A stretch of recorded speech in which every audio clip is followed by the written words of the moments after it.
when we were doing that, we kept on talking about milestone. Gate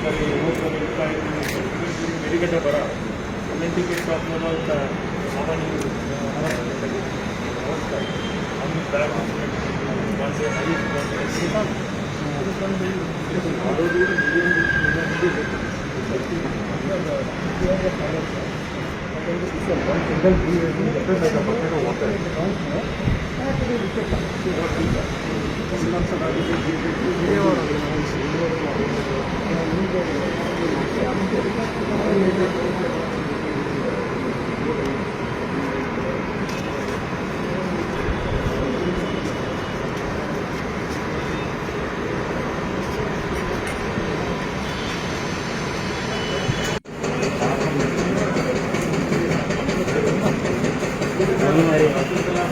ఆన్లైన్లో lotus contest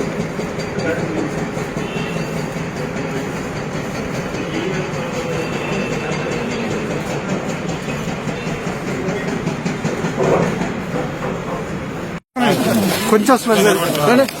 రెండు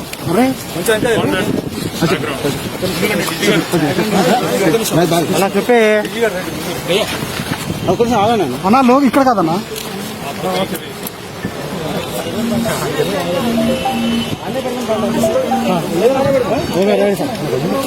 sir మెల్లగా రండి sir మెల్లగా రండి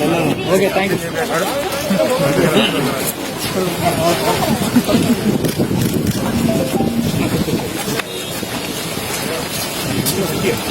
అన్న కొద్దిగా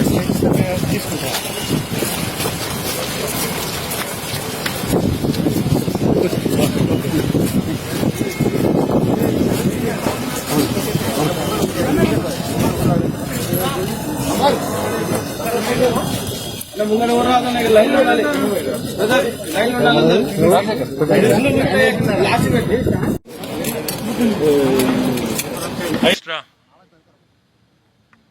హోంశాఖ మంత్రివర్యులు మహమూద్ అలీ గారు,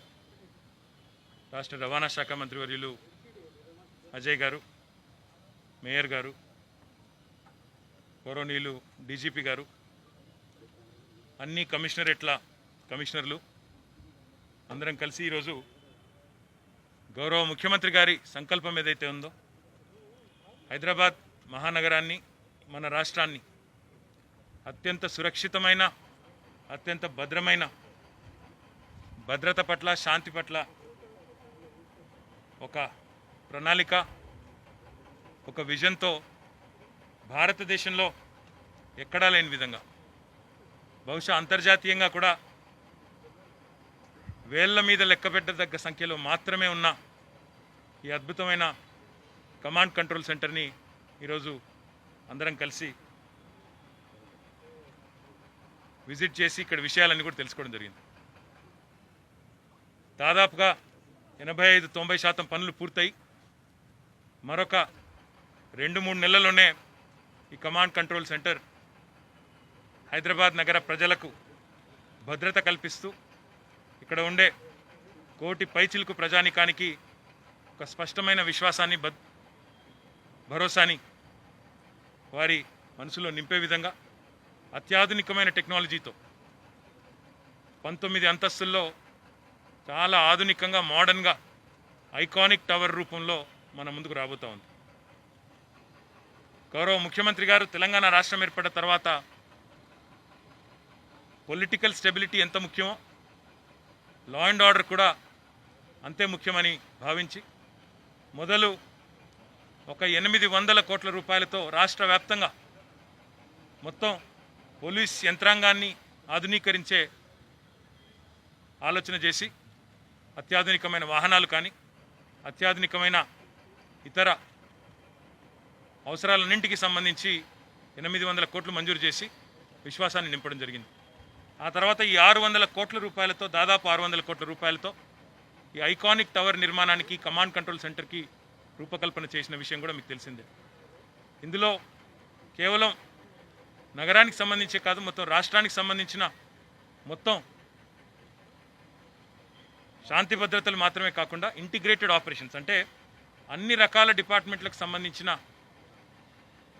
సమాచారాన్ని కూడా ఇక్కడ నుంచి మానిటర్ చేసే విధంగా ఎక్కడ రాష్ట్రంలో ఎక్కడ ఏ సమస్య వచ్చినా, వరదలు వచ్చినా, తుఫాన్ బారిన ఏదైనా ఇబ్బంది వచ్చి తుఫాన్ వల్ల ఏదైనా ఇబ్బంది వచ్చినా, లేదా ఇతర ఏ ప్రకృతి వైపరీత్యం సంభవించినా, లేదా ఇతరత్ర ఏదైనా డిజాస్టర్ లాంటిది సంభవించినా ఒకే చోట రాష్ట్ర ముఖ్యమంత్రి గారితో సహా రాష్ట్ర యంత్రాంగం మొత్తం కూడా కూర్చొని బ్రహ్మాండంగా అందరినీ సమన్వయం చేసుకుని ఇక్కడ నుంచి పనిచేసేదానికి అవకాశం కూడా ఏర్పాటు చేస్తూ ఒక అత్యాధునికమైన data centre, integrated command control centre, highest లెవెల్లో ఆపరేషన్స్, మొత్తం మనం సిటీలో ఏవైతే అనుకుంటున్నామో 10 లక్షల సీసీ కెమెరాలని వాటన్నింటికి సంబంధించిన ఒక ఇంటిగ్రేటెడ్ కమాండ్ కంట్రోల్ సెంటర్ కూడా ఇక్కడ ఉండబోతూ ఉంది. ఇంకా ఒక ముఖ్యమైన విషయం ఏమంటే, జనరల్గా పోలీస్ కమాండ్ కంట్రోల్ సెంటర్ అంటే సాధారణ ప్రజలు రారు అక్కడ, వారికి రావడానికి కానీ ఇంకోవడానికి కానీ, ఎందుకంటే భద్రత దృష్ట్యా వారిని రానివ్వరు. కానీ ఇక్కడ డీజీపీ గారి సారథ్యంలో, హోంమంత్రి గారి సారథ్యంలో 14వ అంతస్తు వరకు ఒక విజిటర్స్ గ్యాలరీ కూడా పెట్టి చిన్నపిల్లలు కానీ, స్కూల్ పిల్లలు కానీ, ఇంకా ఇతరులు కానీ ఎవరు రావాలనుకున్నా వచ్చి ఒక 360 డిగ్రీ వ్యూ ఆఫ్ హైదరాబాద్ కూడా చూసే విధంగా చక్కటి ఏర్పాట్లు కూడా చేస్తూ ఉన్నామని చెప్పి అధికారులు వివరించారు. చాలా చక్కటి ఆలోచన. ఎందుకంటే ఈరోజు మీరు బయట దేశాలకు పోతే, న్యూయార్క్ కావచ్చు, దుబాయ్ కావచ్చు, ఇంకోటి కావచ్చు, అక్కడ పెద్ద పెద్ద బిల్డింగ్లు, వాటిలో గ్యాలరీస్, మొత్తం నగరం అంతా 360 డిగ్రీలో చూసుకునేదానికి అవకాశం ఉంటుంది. అలాంటి పరిస్థితి మరి ఇక్కడ కూడా ఏర్పాటు చేస్తున్నామని చెప్పారు. చాలా సంతోషం. మరి ఈ ట్విన్ టవర్స్ పూర్తయి, ఈ ఐకానిక్ టవర్ పూర్తయిన తర్వాత బహుశా రాబోయే 2-3 నెలల్లోనే ఇది అందుబాటులోకి వచ్చిన తర్వాత భారతదేశంలోని అన్ని రాష్ట్రాల పోలీసులు కూడా అసూయపడే విధంగా, భారతదేశంలోని అన్ని రాష్ట్ర ప్రభుత్వాలు కూడా దీని నుండి చూసి నేర్చుకునే విధంగా ఒక పయోనీరింగ్ ఇనిషియేటివ్ని తీసుకొచ్చిన గౌరవ ముఖ్యమంత్రి గారికి, వారి విజన్కి నిజంగా కూడా సెల్యూట్ చేస్తూ, తప్పకుండా ఈ నిర్మాణం పూర్తయిన తర్వాత హైదరాబాద్ మరింత భద్రంగా, మరింత సురక్షితంగా మారుతుందనే విశ్వాసాన్ని కూడా వ్యక్తం చేస్తూ గౌరవ హోంమంత్రి గారికి, డీజీపీ గారికి ప్రత్యేకంగా మా అందరి తరపున హృదయపూర్వకమైన అభినందనలు కూడా నేను తెలియజేస్తా ఉన్నాను. Thank you.